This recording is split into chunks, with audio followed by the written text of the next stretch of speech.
கடந்த பிப்ரவரி மாதம் 22ஆம் தேதிக்கு பிறகு தோழமை கட்சிகளுடன் பேச்சுவார்த்தையை ஒத்திவைத்திருந்த திமுக மீண்டும் பேச்சுவார்த்தையை இன்று தொடங்குகிறது. இது தொடர்பான கூடுதல் தகவல்களை நமது சிறப்பு செய்தியாளர் தேவாவிடம் கேட்கலாம்.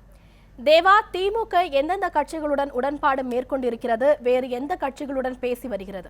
7 நாட்களாக நிறுத்தி வைத்திருந்த தனது பேச்சுவார்த்தையை திமுக இன்றைக்கு மீண்டும் தொடங்குகிறது.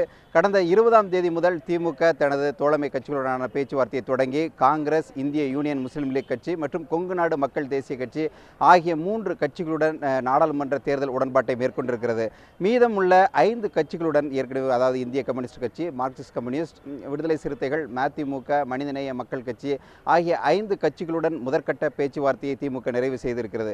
கடந்த 22ஆம் தேதி தேமுதிக தலைவர் விஜயகாந்தை திமுக தலைவர் ஸ்டாலின் சந்தித்தார். அந்த சந்திப்பிற்கு பிறகாக தேமுதிக திமுக பக்கம் வருமா என்ற ஒரு எதிர்பார்ப்பு இருந்தது. தேமுதிக வரக்கூடிய பட்சத்தில் இந்த தோழமை கட்சிகளுக்கு அளிக்கக்கூடிய இடங்களின் எண்ணிக்கை குறையலாம் என்பதன் காரணமாக இந்த பேச்சுவார்த்தையை திமுக நிறுத்தி வைத்திருந்தது. தேமுதிக தற்பொழுது திமுக கூட்டணிக்கு வரவில்லை என்பது உறுதியான ஒரு சூழலில் தற்பொழுது மீண்டும் பேச்சுவார்த்தையை திமுக தொடங்கியிருக்கிறது. இன்று தொடங்கக்கூடிய இந்த 2ஆம் கட்ட பேச்சுவார்த்தையிலேயே மீதமுள்ள இந்த கட்சிகளுடனான நாடாளுமன்ற தேர்தல் உடன்பாடு முடிவடையும் என்று எதிர்பார்க்கலாம். ஷர்மிளா. தேவா, மேலும் சில கட்சிகள் திமுக கூட்டணியில் இணைய வாய்ப்பு இருக்கா? திமுக கடந்த 2 ஆண்டுகளாக ஒரு 8 கட்சிகளுடன் இணைந்து செயல்பட்டு வருகிறது. பல்வேறு போராட்டங்களில், மக்கள் பிரச்சனைகளில் இணைந்து செயல்பட்டு வரக்கூடிய அந்த கட்சிகளுடன் தான் இதுவரை பேச்சுவார்த்தையை திமுக நிறைவு செய்திருக்கிறது. அதேபோன்று பேச்சுவார்த்தையை மேற்கொண்டு வருகிறது. இந்த நிலையில் தற்பொழுது இன்று காலை ஒரு 11:30 மணி அளவிலே இந்திய ஜனநாயக கட்சியுடன் திமுக தேர்தல் உடன்பாட்டை மேற்கொள்ள இருக்கிறது. கடந்த நாடாளுமன்ற தேர்தலில் பாஜகவுடன் இணைந்து செயல்பட்ட இந்திய ஜனநாயக கட்சி தற்பொழுது திமுக கூட்டணிக்கு வருகிறது. உதயசூரியன் சின்னத்தில் அந்த கட்சிக்கு பெரம்பலூர் தொகுதி ஒதுக்கப்படலாம் என்றும் தகவல்கள் வெளியாகி இருக்கிறது. மேலும் சில சிறிய கட்சிகளுடன் திமுக பேசி வருகிறது. குறிப்பாக அவர்களுக்கு இடங்கள் அளிக்காவிட்டாலும் அவர்களுடைய ஆதரவை கோருவது என்று திமுக முடிவு செய்திருக்கிறது.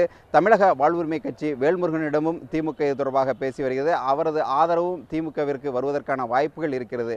இந்த பெரிய கட்சிகளுடனான கூட்டணிகள் நிறைவு செய்த பிறகு சிறு சிறு கட்சிகள், இயக்கங்கள் இடம் ஆதரவு கேட்கவும் அந்த ஆதரவை பெறவும் திமுக தயாராகி வருகிறது. தேவா, எந்தெந்த கட்சிகளுக்கு எத்தனை இடங்கள் திமுக கூட்டணியில் ஒதுக்கப்படும் என்ற தகவல் ஏதேனும் இருக்கா? திமுகவை பொறுத்தவரை 27 தொகுதிகளாவது போட்டியிட வேண்டும் என்பது அந்த திமுகவினுடைய உயர்மட்ட குழுவின் விருப்பமாக இருக்கிறது.